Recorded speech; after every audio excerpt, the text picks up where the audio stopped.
Hey, what's going on, everybody? This is Tyrone back with Tech Life. Great article here from Verizon's News Center. I'll leave a link to it in the description so you guys can check it out. So roughly about 2 weeks ago, Verizon announces this huge homeland security contract. They renewed it for 10 years, $176 million contract. So these deals are huge. And the reason I wanted to make this video is because T-Mobile announces today they're nearly at completion of moving the entire Delta business, wireless business, over to T-Mobile for Business, which like I said in that video, that's a huge deal for T-Mobile, likely the biggest enterprise lines that they've probably ever gotten, right? So moving forward, how is that affecting Verizon, right? It's sparking competition very clearly. So when T-Mobile speaks at their quarterly earnings, in the last few quarters, they kept saying we're beating our benchmark competitor in net adds on business and churn. And that benchmark competitor is Verizon. So Verizon is feeling it to some extent. It's stinging, but I think T-Mobile is more than likely today still taking that smaller to medium-sized business from Verizon, accounts from Verizon. I don't think they're yet making too much headwind on the large enterprise businesses and the larger government accounts. So that's still going to take some time for T-Mobile to get to that point. And I think that's where Verizon today still has the clear advantage. And that's why they are still able to renew these types of deals today. Now, in the future, I still think it's much too soon for T-Mobile to all of a sudden start taking all these accounts. But I think in the future, maybe like 3 to 5 years, as T-Mobile gets more comfortable in that regard, like with the dealing with the bigger enterprise accounts, because you actually have to handle them. That's not just a few hundred lines. We're talking thousands of lines that you have to take in, migrate, transition. So the Delta, that deal is helping T-Mobile learn how to handle that type of business. They've never been the company to handle those types of accounts. So you have to take that into consideration when you think about big enterprise, the Fortune 100s, the Fortune 500s, all those accounts. It's going to take a big team to handle those accounts. And that doesn't include the network that you have to provide. In some of these companies, you might have to provide a DAS system to the entire building just to take that account. So that's where I feel Verizon still has the advantage today. But I think the small business, the medium-sized business, I think that's fair game for anyone. I think T-Mobile has a credible network today to compete for small to medium-sized businesses. FWA, wireless lines, tablets, laptops, you name it, T-Mobile can compete for it. Enterprise, again, that's a different topic. I still would feel more comfortable at least a few more years of an investment from T-Mobile on the redundancy, the backup gens, the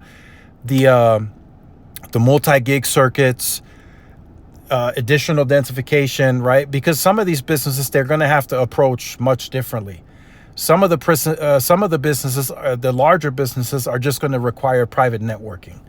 I know a year ago, T-Mobile teamed up with Amazon's AWS for that private networking, but you still have to deploy all that. You still got to get the assets together.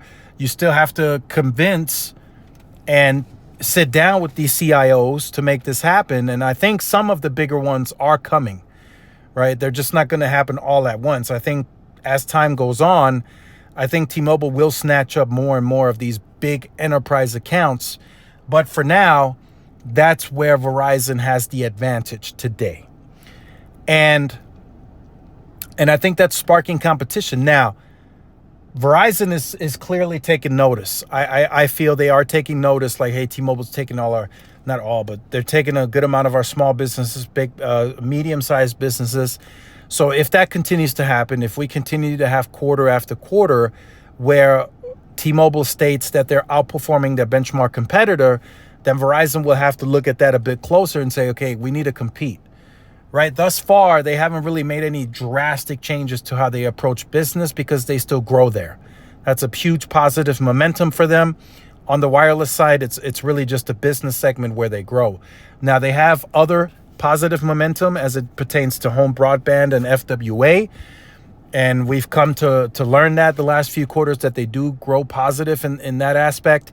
But when it comes to wireless, the consumer side, they really aren't growing right now. So they really just only grow on the business side. So they're still taking accounts. It's not like T-Mobile has stopped, Verizon from growing and now Verizon's bleeding out. No, Verizon is still perceived to be that pristine top premium network as it comes to business.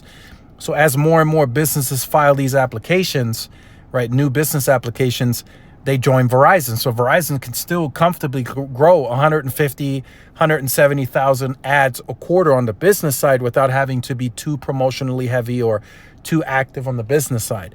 That's where I feel Verizon needs to get to on the consumer side, to where I can feel comfortable saying, okay, Verizon's in a good position now as it pertains to consumer, because they are comfortably growing between 150 to 200,000 ads a quarter without having to throw the entire kitchen sink at someone. So I do feel that Verizon needs to keep an eye on T-Mobile.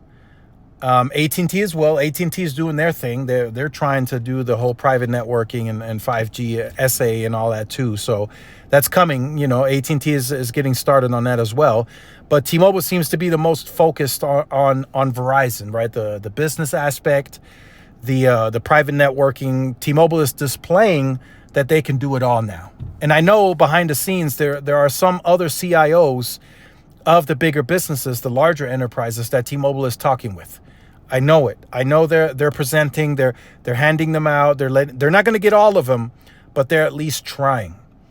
And if they come in with a compelling competitive offer, which, like I said in the previous video, it's likely a cheaper price, some of these bigger enterprises might bite. They really might bite. If they do thorough testing and they deem that T-Mobile is fit to handle their needs and complete the mission, they might bite. And T-Mobile seems to have a smooth process on transitioning and migrating those lines.